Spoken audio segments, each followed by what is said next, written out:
Blessings and greetings, greetings and blessings, but souls. We're alive because we're meriting to stay alive in this most existential of moments, and hopefully we are being configured towards the direction of Torah Chaim, instructions of life, Torah Chesed, instructions of kindness, Torah Rachamim, instructions of mercies. Continuing now in Chassidus Elevate Souls, Part 7, dedicated to the Ina Nishmat, my dear mother-in-law, Maras Rivka Fortuna, Alea Shalom, Bas Daniel Olav Shalom, and for Bochra Tamim, Eliyahu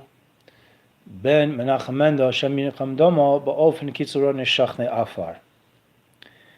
So we previously discussed that there are three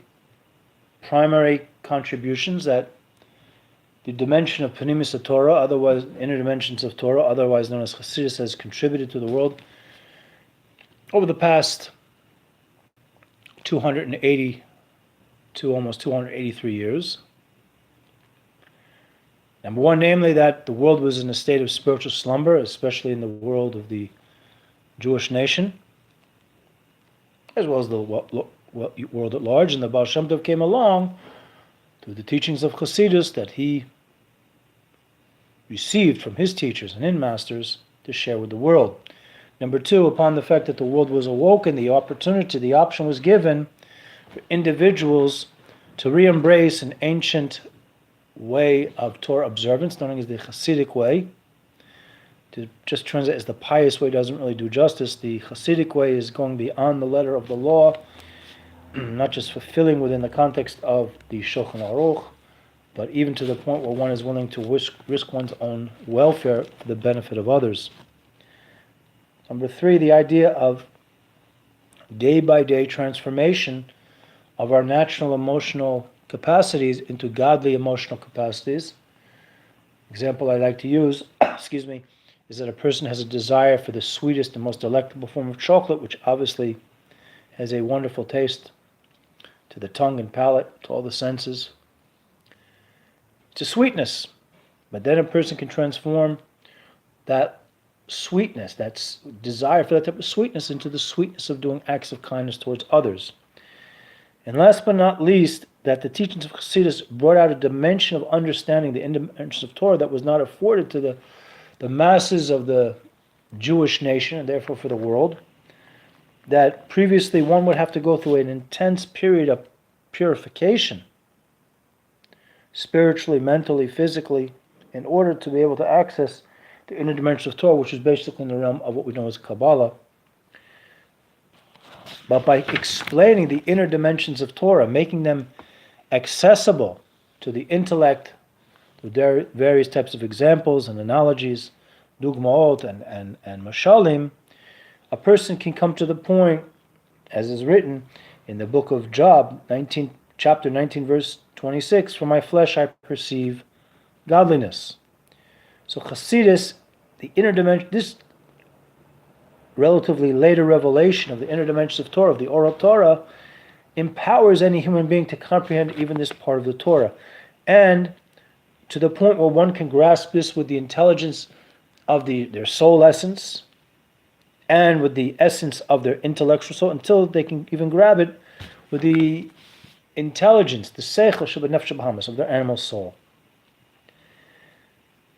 Now, even though these are four very important points, blessed souls, Chassidus still remains a central, indivisible point, which is really not the composite of any other various ideas. Rather, because it exists, there exudes out those four contributions, and many others as well, beyond the scope of our presentation today. We can liken, so to speak, allegorically speaking, to the seminal drop contributed by the male and the female contribution in the process of procreation, the egg, where it's one simple drop and one simple egg, they fuse together, and from there eventually develop over the period of 9 months, in the majority of cases, the 248 limbs or bones of a human being and the 365 sinews in a human being. But at that point where there is the merger of the seed or the egg, contributed by the female, it is not presently, it is not discernible at that point of merger. And even before the point of merger,